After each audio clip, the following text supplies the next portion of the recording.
El Islam está creciendo en Hispanoamérica y El Salvador no es la excepción.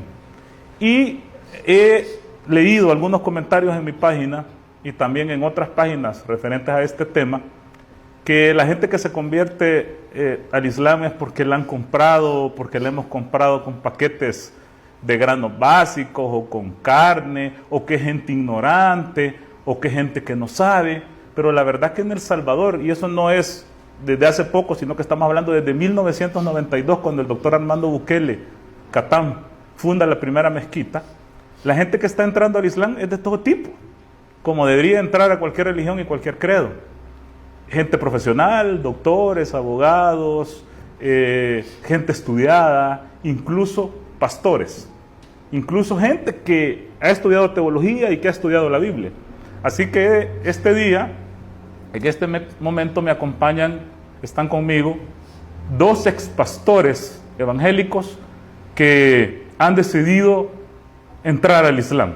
De hace un tiempo han decidido entrar a esta religión. Ellos son conocedores, nadie los ha comprado con bolsas de víveres, de hecho pastoreaban iglesias y conocían de la Biblia, y vamos a conocer este día un poco sobre su historia, un poco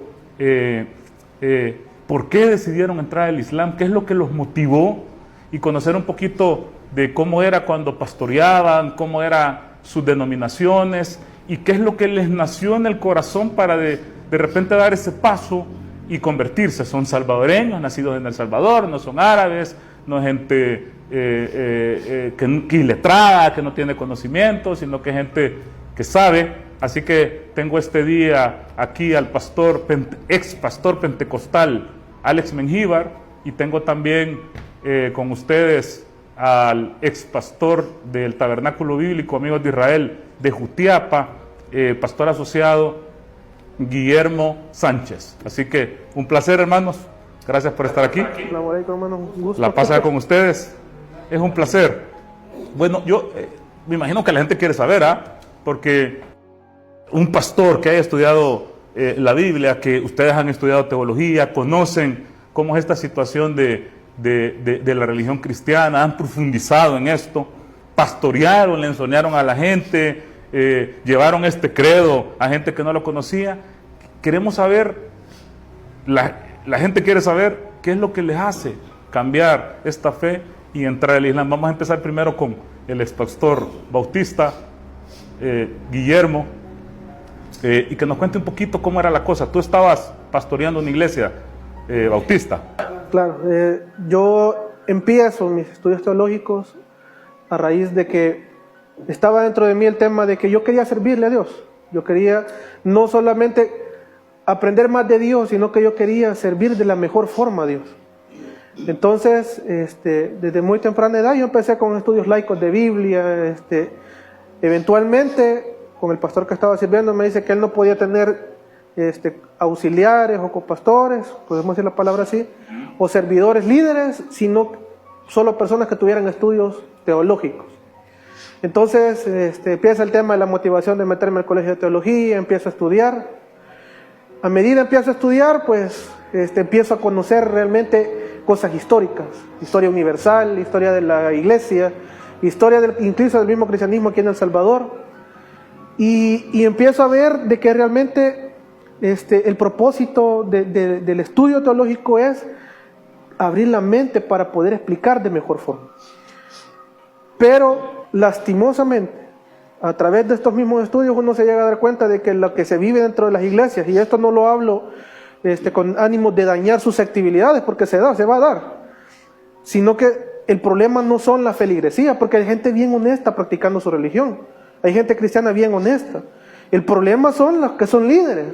Ahí está lo podrido, está la gente mentirosa, que tienen triple vida. Ya no estamos hablando de doble vida, infidelidades responsables, como se hizo famoso en algún momento. Y encima de todo esto, ellos hacen ver que esto es normal. Tú, cuando estás dentro de la iglesia, ves y vivís esto, sos testigo de esta cosa. Para ser más claro, empiezo a estudiar dentro de la iglesia que estábamos. Ya no, porque estuve un tiempo como misionero en Guatemala, en Jalpatagua, en Jutiapa. vengo y el pastor que está ahí dice, está por la causa de Dios, 2, 3, 4, y de repente sale una oportunidad de trabajo, él deja la iglesia, la congregación y se va a trabajar porque tiene necesidad. ¿Está malo eso? Digo yo, está bien.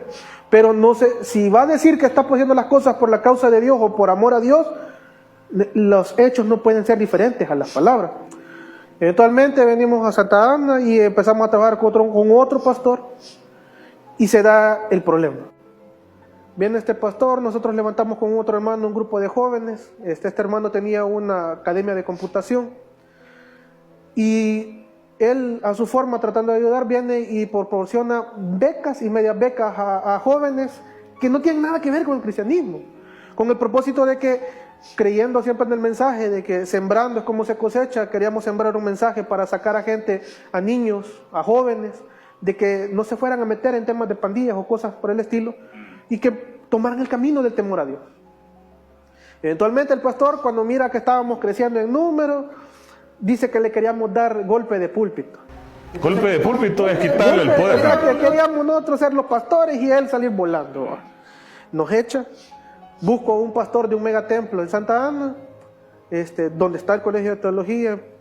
Me dice, ¿cuánto tiempo? Yo llegué pidiendo ayuda de transporte porque estábamos en una zona más lejos de Santa Ana para que poder llevar a los muchachos ahí. Y él lo que me dice de entrada fue, y sigo textual, vos lo que querés es poner una iglesia.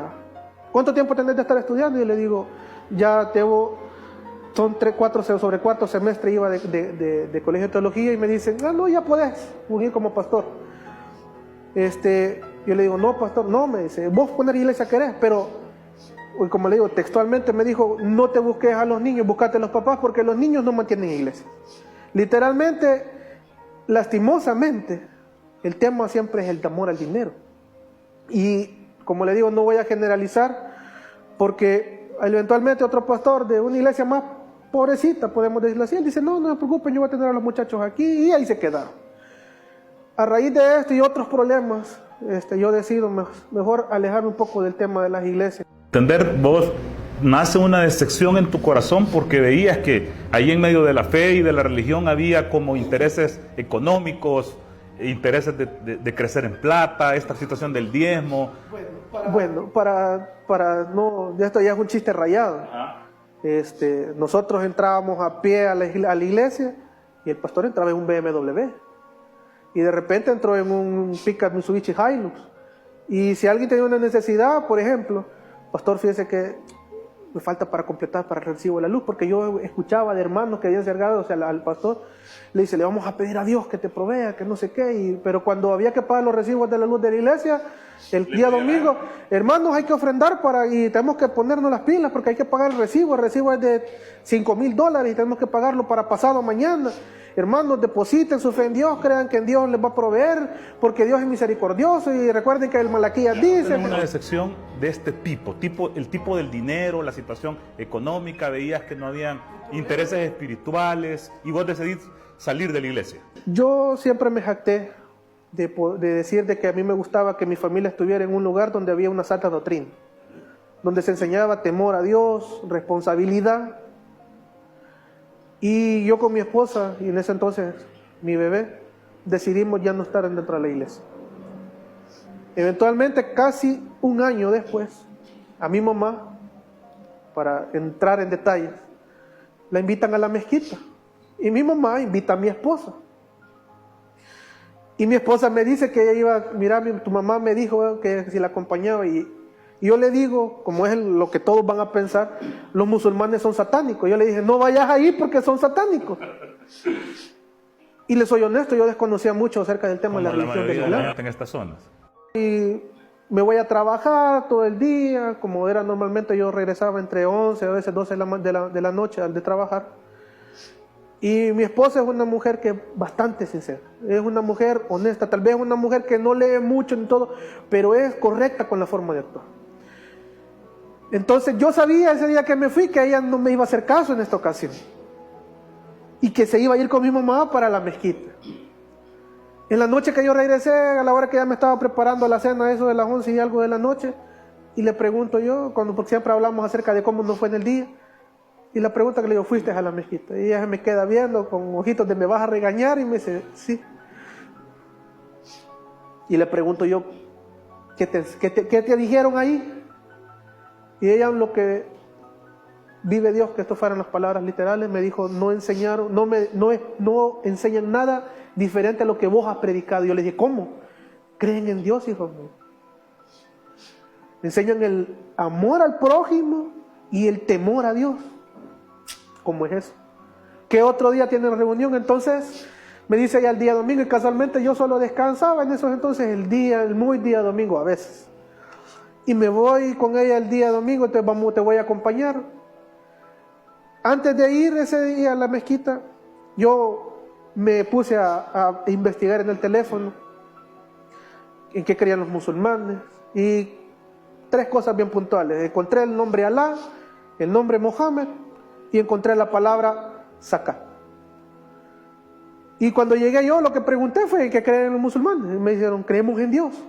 Y yo le pregunto, sí, pero aquí yo busqué y dice que ustedes creen en Allah. Y ellos me dicen, sí, esa es la forma árabe de llamar a Dios. Solo que hoy, gracias a Dios, le doy gracias a Dios por eso, entendí de que la palabra Allah tiene esa peculiaridad, esa cuestión que es tan importante en el idioma, de que no se puede pluralizar, ni feminizar, ni maximizar, ni minimizar, como se ve en la palabra Dios en el idioma español.